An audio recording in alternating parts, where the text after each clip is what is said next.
You know what? We talked about the best metal albums of the year. We talked about the worst metal albums of the year. Let's do something different now. Let's talk about the best non-metal albums of the year. The best alternative rock, the best hip-hop, the best jazz fusion, the best R&B, the best country, and yes, dare I say it, the best pop music. Oh, I cannot wait to ruffle some fucking feathers with this one.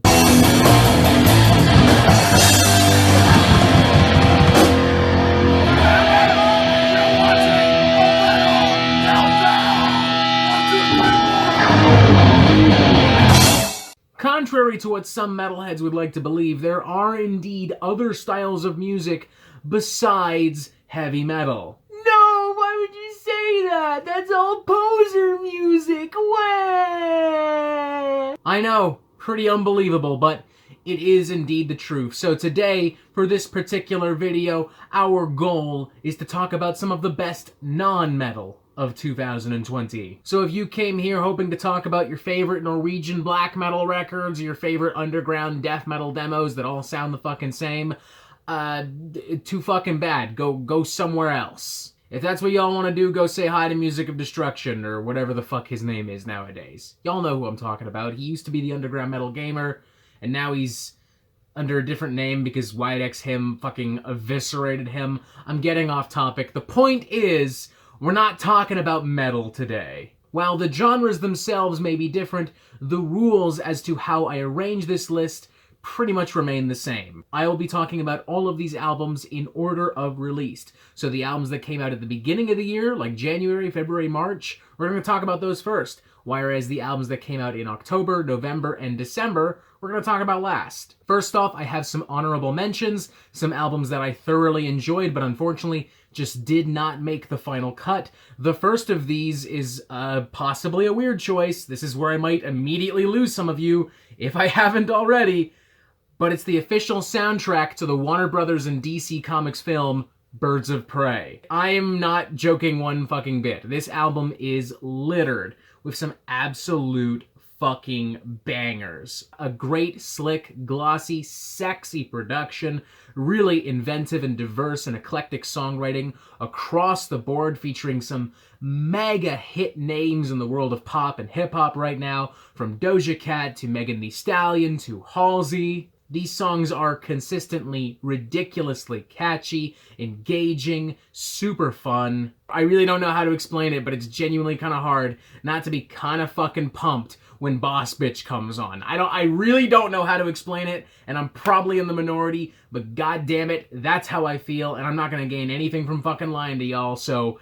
here we are. My next honorable mention is I Am Moron from the Lovely Eggs. This is the 6th studio album from this English punk rock and alternative rock duo. This is by far their weirdest album yet, their most intense album yet, their most unapologetic and determined album yet. It is genuinely pretty strange at times, but despite that, remains a surprisingly fierce and cohesive package, with a lot of super energetic cuts, some really raucous riffs, some really fun and abrasive melodies, just a really well-produced smorgasbord of everything I find so genuinely fascinating and endearing about not just the modern punk rock scene, but punk rock as a whole. And my final honorable mention is Letters to You from Bruce Springsteen, the motherfucking boss himself. What can I really say about Bruce Springsteen at this point that hasn't been said? If you are familiar with his modern output, hell, if you're familiar with any of his work, then you really should already know what to expect with this record. Very wholesome, very intense, very introspective American heartland rock and classic rock with some country vibes, a lot of saxophone, a lot of motherfucking passion, not just from Bruce Springsteen, but from everyone on the fucking album. I swear to God, at this point, Bruce Springsteen is the only boomer rock musician that is actually still making really good music that does not appeal exclusively to fucking boomers.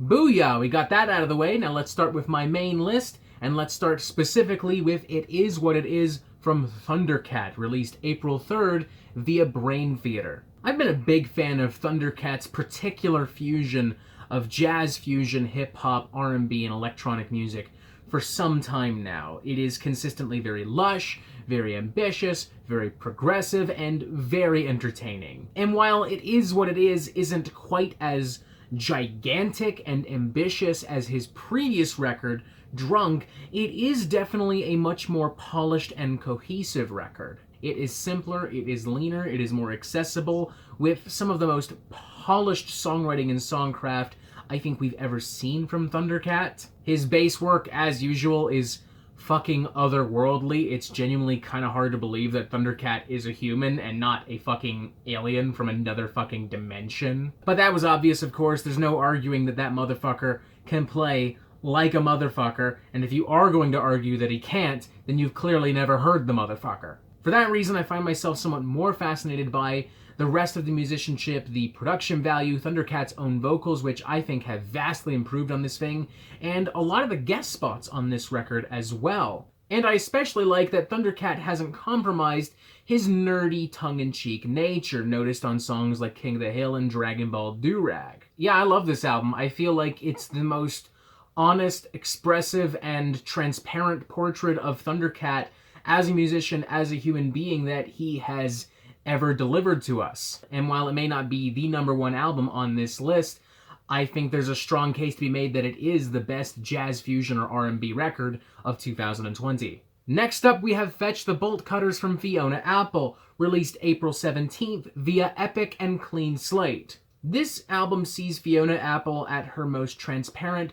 and her most courageous moment yet. Her hyper-personal, emotionally barren songwriting is every bit as powerful and poignant now as it has been for many, many years now. But it's now backed up by some of her most inventive, progressive, experimental, and unpredictable songcraft and musicianship to date. There are a lot of angular and janky keyboards and guitar parts. There are a lot of industrial-like rhythms and jazz-like flows. There are a lot of weird instruments found throughout the sound mix, weaving in and out of the forefront, all consistently contrasted against more traditional melodies, subverting more traditional pop songwriting, making for a somewhat inherently jarring and provocative cut, musically speaking, and that's without even addressing how much more emotion and how much more of herself she is putting into the album. Lyrically, this is some of the most blunt and complex material that Fiona Apple has ever put to date, dealing with her complex relationships with other women, dealing with sexual assault, dealing with bullying. It's pretty powerful, and everything combined surprisingly makes for a very immersive experience. I'm willing to bet that this album, more than any other album we're talking about, probably would not be very well appreciated by a majority of metalheads. But if that's the case, then so fucking be it, I guess, because I promise you Fiona Apple isn't particularly upset about missing out on the metalhead demographic. I love the hell out of this. Can't wait to get this thing on vinyl. Wink, wink, nudge, nudge to anyone thinking of grabbing me something for Christmas. Just a thought. Next up, we have Alfredo, a collaborative record from Freddie, Gibbs, and The Alchemist, released May 29th via ESGN, ALC, and Empire Records. What Freddie, Gibbs, and The Alchemist have accomplished here is nothing short of incredible. A very lush, complex, and beautiful display of hip-hop songwriting and songcraft at its absolute best. I love the overall delivery of the record, the almost improvisational flow of the lyrics, of every bar, of every verse, connecting together like beautiful pieces of intertwined poetry. I like the introspective lyrics. I love all of the performances, especially from the guest stars on this record. I love the incredible production value of this record. It is so crisp. It is so clear. I love that we're hearing real percussion, we're hearing horns, we're hearing beautiful, sweet guitar licks across the entire album. I love how smooth and sensual the flow of this album is. And I like that when it wants to go really fucking hard, it goes really fucking hard. Over the course of 35 minutes, Freddie, Gibbs, and The Alchemist managed to take some of the most tried and true hip-hop stereotypes and cliches and twist them on their head to make them feel like something new while retaining their classic edge. It's kind of remarkable. It's a love letter to everything that makes hip-hop what it is.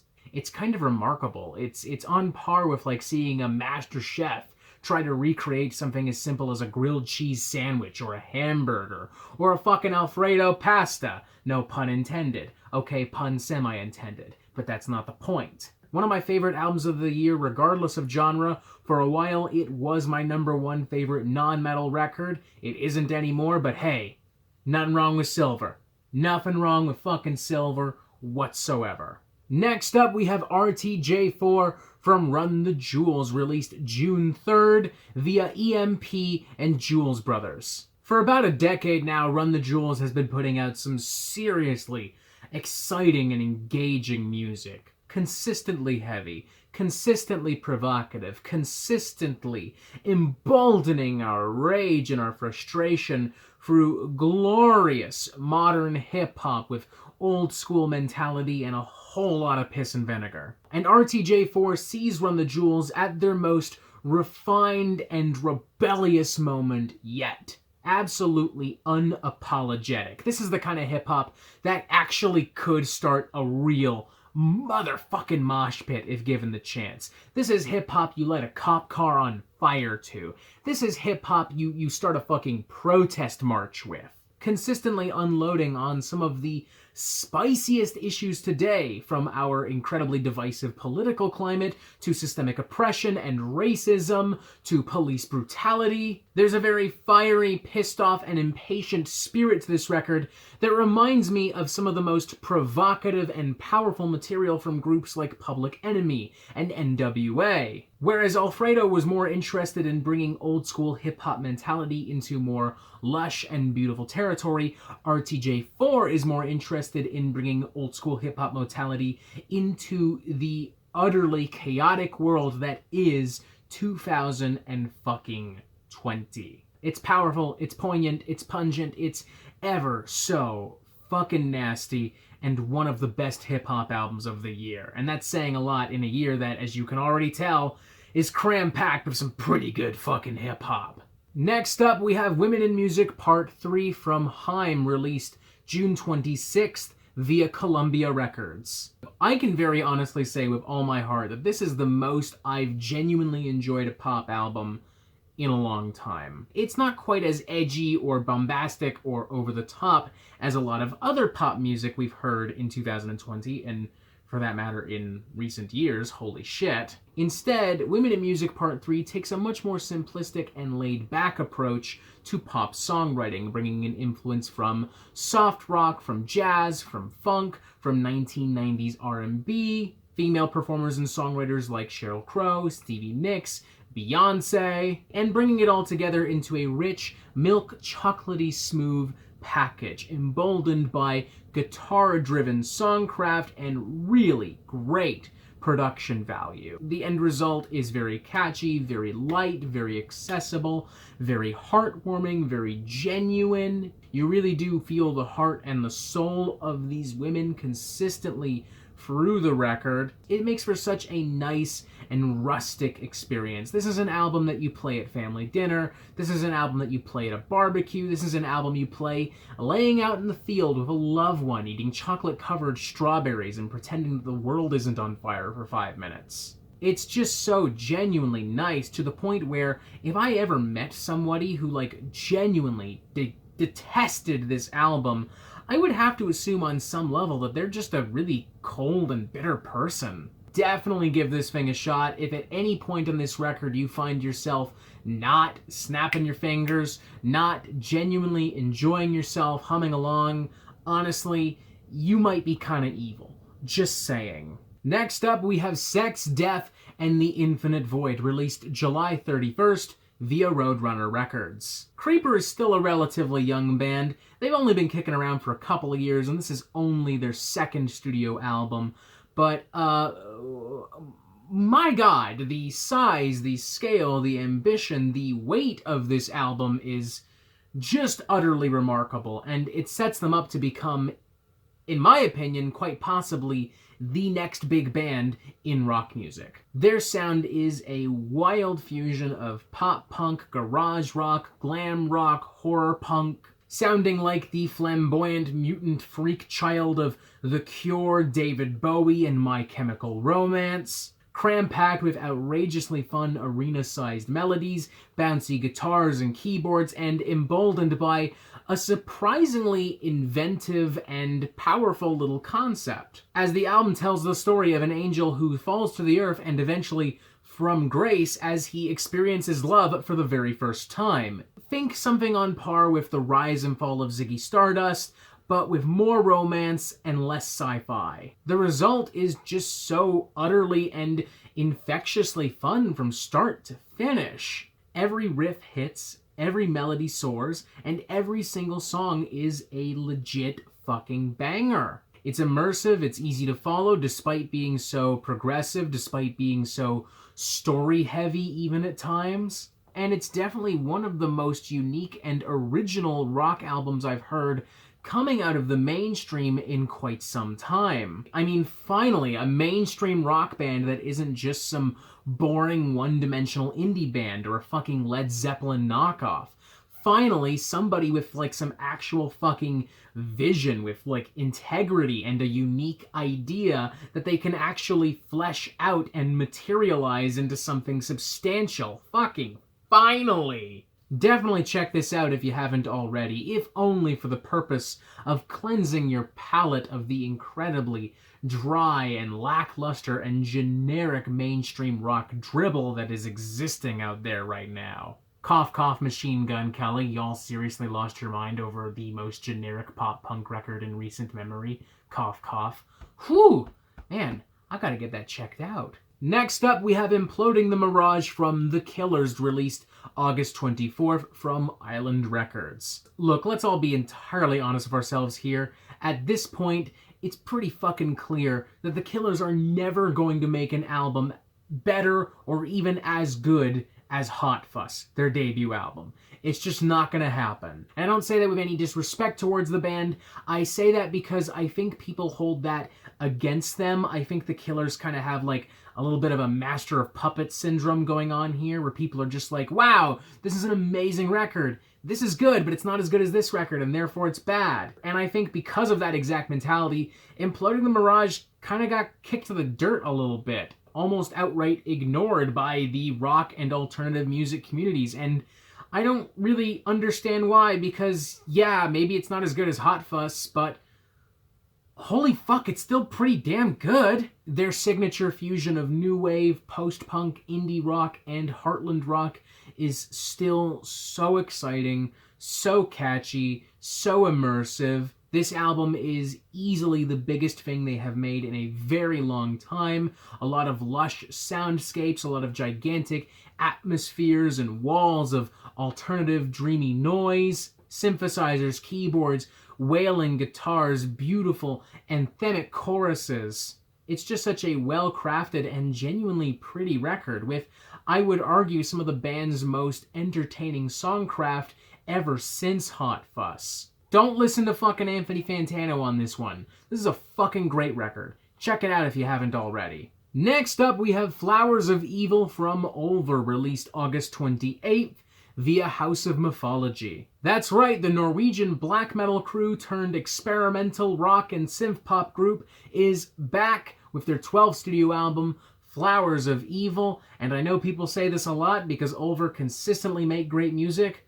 but holy shit, this might be their best album yet. It is their most intimate album, their most direct album. It is genuinely quite cold and nihilistic at times, wrapped in lush, dreamy layers of dystopian art rock and synth pop music, anchored by some really great storytelling and songwriting. It's not quite as artistically explosive or liberating as an album like Julius Caesar may have been for the band, but it is every bit as strong and engaging, and truthfully, I think I almost prefer this more straightforward kind of 80s synth rock and pop route for the band. Popular music has been obsessed with the 80s aesthetic for quite some time now, but I don't think anybody has executed it quite as authentically and intelligently as Ulver on Flowers of Evil. Some fans may bitch and moan because Ulver isn't making true Norwegian black metal anymore, but you know what? I don't care. So long as they continue to make material with this level of confidence, precision, and skill, they can make whatever the fuck they want.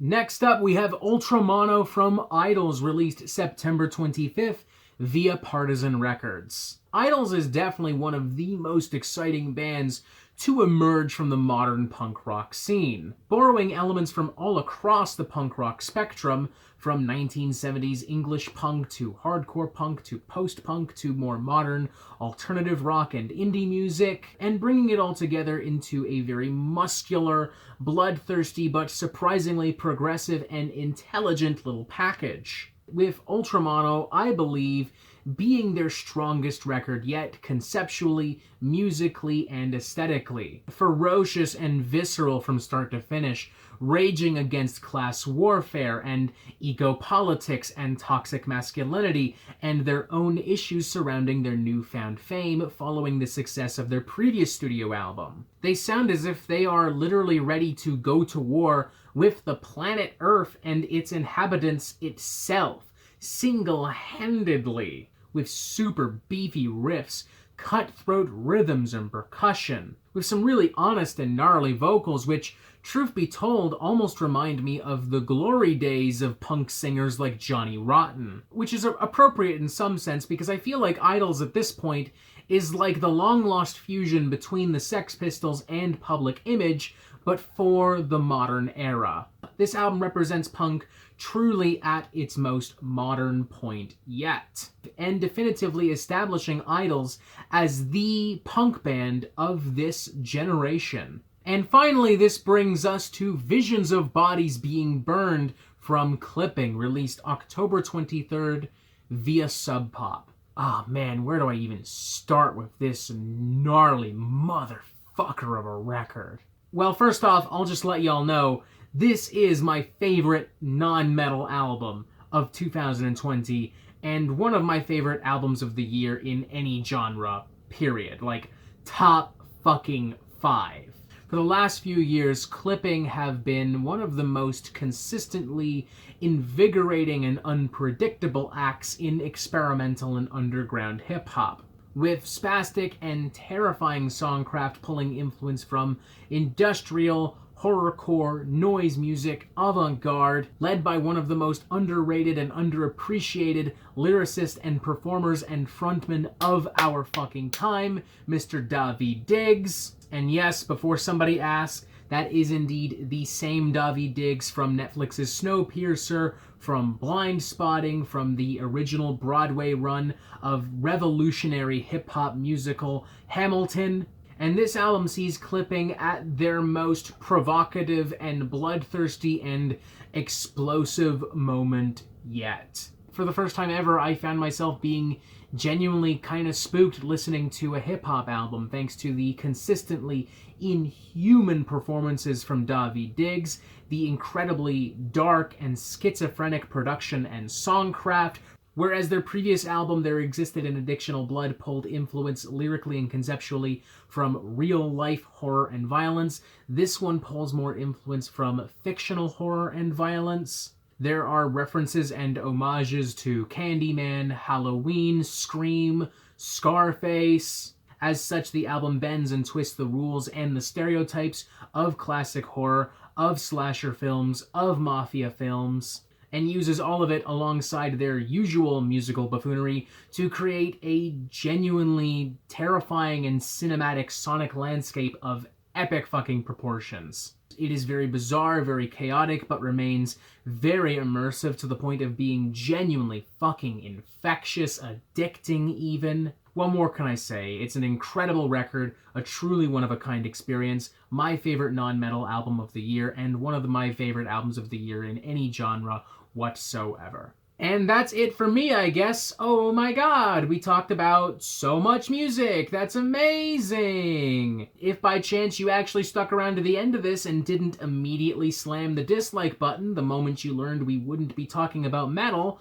Let me know what your favorite non-metal albums of the year are. What have you been listening to from the worlds of alternative rock, hip-hop, reggae, jazz fusion, country, EDM? Let me know. I want to know. Can you show me? Jesus Christ, I almost sang a fucking Tarzan song there, and I don't even have any alcohol in my system. That's not a good sign. Press this button right here for updates on the Metal Meltdown e-fucking immediately, and as always, you have yourself a fantastic fucking day.